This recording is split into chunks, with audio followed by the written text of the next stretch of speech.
So now we will talk about the educational programs for women empowerment. Gandhiji has said that if you educate a boy, you educate individual, but if you educate a girl, you educate the whole family. So it is said that if you educate a boy, you are educating just one person, but if you are educating a girl, then she will educate her family also. She will educate her brothers, she will educate her sisters. Okay, so what do they say is that if you educate a boy, you are educating just one person, but if you educate a girl, you are educating the whole family. The Constitution of India emphasized women's education to establish the value of gender equality.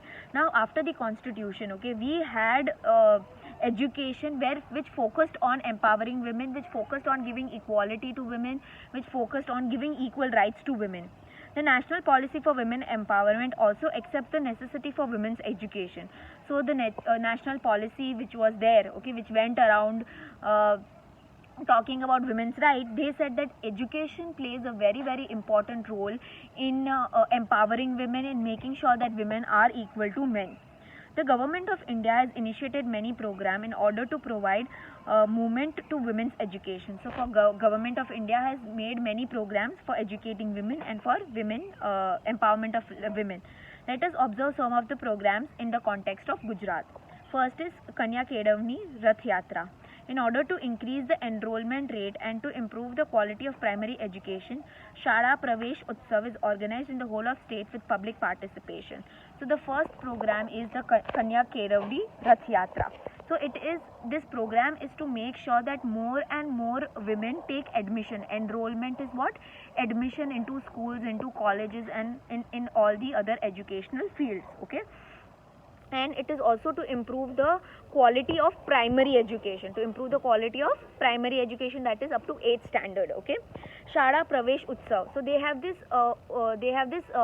admission festival which is there, okay, which is organized in the whole of the state to make sure that more and more women go and seek admission into schools. Awards to talented students. Students of class 10th and 12th who have scored high in their board exams are awarded with scholarship.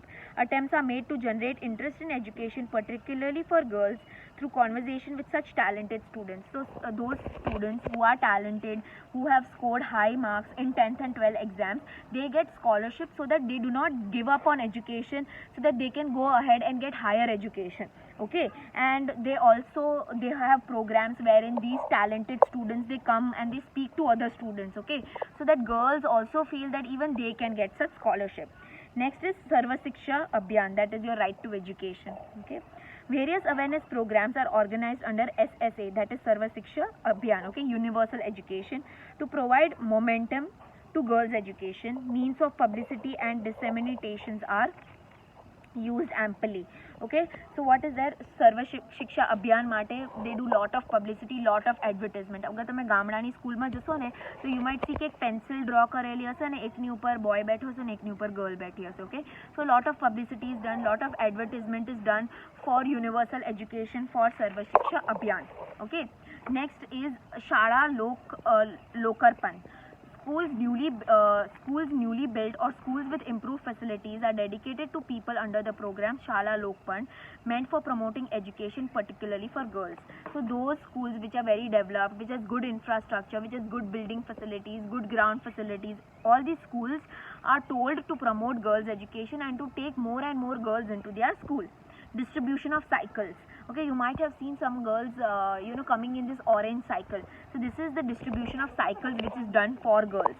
Girls who wish to study in higher primary schools and having schools 3 kilometers away from school are given cycles so they can communicate easily. Now what happens, and usually people in villages drop out of school because either the school is too far and they do not know how to travel that far. So what has happened, that government, especially for girls who are in higher primary is 8th standard, 7th standard, all this is higher primary. So a higher primary mate, they have provided cycles for girls. Distribution of food grains. In order to encourage girls of tribal areas for acquiring education and to give impetuous positive attitude to their parents towards women's education, girls studying between 1 to 7 standards having 70% attendance are given food grains free of charge. This also helps in reducing the dropout rates in tribal areas. So now what has happened, especially in tribal areas, especially in village areas, okay, where girls do not want to go, where usually families don't want to send their children to school, in order to make sure that these girls come to school, they start distributing food grains. Food grains એટલે દાળ આપશે, wheat આપશે, ઘઉં, ચણા, all these things they give to those students who have 70% attendance and more between classes 1st to 7th standard. So શું થાય એ લોકોને કે અરે અગર એટલીસ્ટ છોકરું સ્કૂલ જશે તો કંઈક ઘરે તો ખાવાનું લઈને આવશે, તો એ એટીટ્યુડથી પેરેન્ટ્સ એના છોકરાઓને સ્કૂલે મોકલે. Okay, so these all are the schemes. Okay, these are all the educational programs for women empowerment.